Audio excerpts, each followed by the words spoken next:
Delhi high court के एक जज के घर में आग लग गई, आउट हाउस में आग लग गई, तो उसमें भारी मात्रा में कैश करेंसी बरामद हुई। तो मेरा सवाल ये है कि इस तरह का एक चित्र देश के सामने आया है, तो क्या आप संतुष्ट हैं कि इसके पीछे क्या कार्यवाही चल रही है, क्या होना चाहिए, कैसे लोगों को विश्वास दिलाया जाए कि सब देखिए, ठीक है? परंपराओं से जो परंपरा अब तक बनी है वो ये है कि जुडिशरी की जांच में इनिशिएटिव अगर हाई कोर्ट जज के लिए कोई मसला खड़ा होता है तो सुप्रीम कोर्ट के सर्वोच्च न्यायाधीश ने लेना होता है। उन्होंने एक कमेटी बनाई है।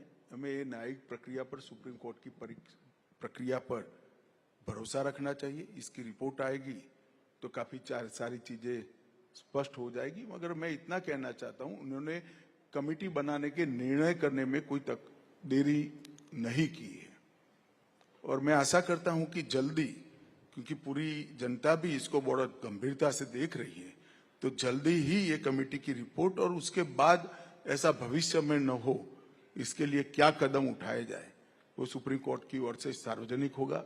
हम भी राह देख रहे हैं, आप भी राह देखो।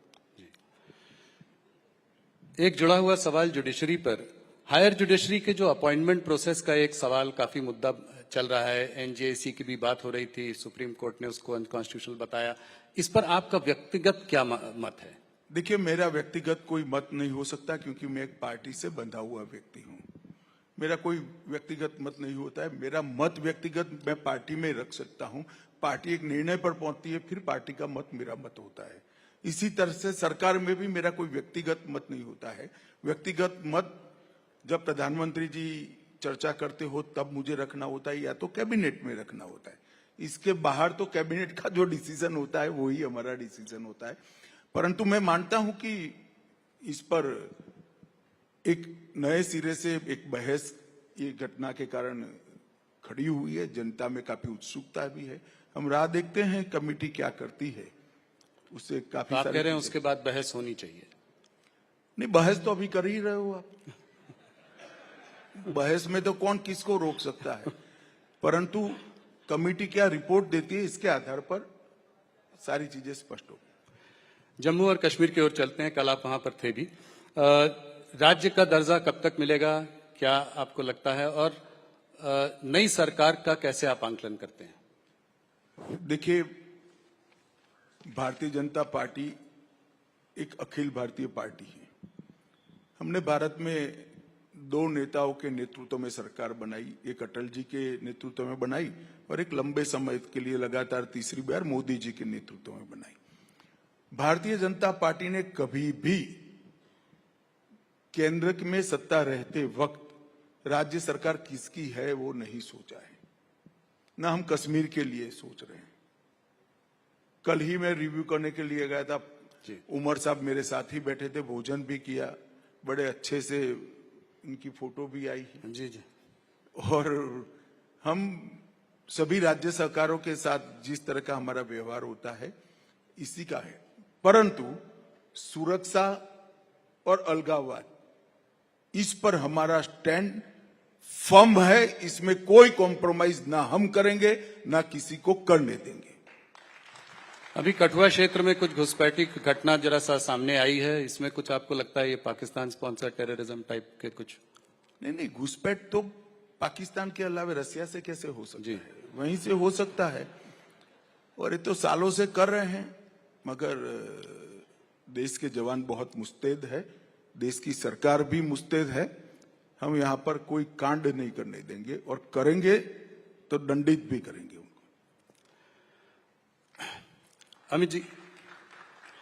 अमित जी थोड़ा इलीगल माइग्रेशन की ओर चलते हैं। ये मुद्दा जो है आपने भी कई बार उठाया है, खासकर बांग्लादेश में जहां तख्ता पलट होने के बाद सर ये बढ़ा है, तो इस पर क्या कदम उठाएंगे कि ऐसा ना हो? इसको हम कैसे टैकल करेंगे? देखिए, सबसे पहले तो मैं इसके लिए बंगाल की जनता को विनती करना चाहता हूं, आने वाले चुनाव में भारतीय जनता पार्टी की सरकार बना दीजिए, ये समस्या वहीं से समाप्त हो जाएगी। इसलिए क्योंकि ममता जी हम पर आरोप लगाती हैं कि भाई बीएसएफ बॉर्डर को देख रही है और आप कैसे घुसपैठ हो रही है और बंगाल से दिल्ली तक, बंगाल से जम्मू तक कैसे पहुंच जाते, भारत सरकार क्या कर रही है? पूरे देश को मालूम है कि बॉर्डर पर फेंसिंग करने के बाद भी लगभग 250 किलोमीटर बॉर्डर ऐसी है जहां फेंसिंग हो ही नहीं सकती। नाले हैं, बड़ी बड़ी नदियां हैं, जी, विकट भौगोलिक परिस्थिति है, और 400 किलोमीटर बॉर्डर ऐसी है जहां पर बंगाल सरकार हमें फेंसिंग करने के लिए भूमि नहीं दे रही। अब जिस बॉर्डर में 600 किलोमीटर खुला रह जाए, वहां घुसपैठ का रोकना बहुत दिक्कत होता है। मूसलाधार बारिश में, ठंड में, गर्मी में नदियों के नाले खुले हैं, वहीं से आते हैं, न जाने घने जंगलों से। परंतु मैं एक छोटा सा सवाल देश की जनता के सामने, सवाल और स्पष्टता दोनों रखता हूं। वो आग तो गए देश में, चाहे रोहिंग्या हो चाहे बांग्लादेशी, उनका वोटर कार्ड कहां बन रहा है, जिसको लेकर वो पूरे देश भर में उत्तराखंड तक और कश्मीर तक ट्रैवल करते हैं। वो सारा वोटर कार्ड बंगाल के 24 परगना जिले से ही बनता है। हजारों पकड़े गए बांग्लादेशियों के पास से जो दस्तावेज मिलता है, जिला भी नहीं बदलते, इतना बेखौफ हो गए। सभी के फर्जी वोटर कार्ड, फर्जी आधार कार्ड, वो 24 परगना जिले के। और अब मैं ममता जी को पूछना चाहता हूं, किसकी जिम्मेदारी है? कोई विदेश से आता है, घुस गया, चलिए, इसकी जिम्मेदारी जनता तय करेगी। मगर घुस कर गांव में आया, क्या पटवारी को मालूम नहीं पड़ेगा कि गांव में 25 लोग नए आ गए हैं? क्या पुलिस वाले को मालूम नहीं पड़ेगा? कौन इनका आधार कार्ड बना रहा है, कौन उसका वोटर कार्ड? और वो कहती है आधार कार्ड भारत सरकार की एजेंसी अंततोगत्वा कलेक्टर होता है, जो आपके अधीन है।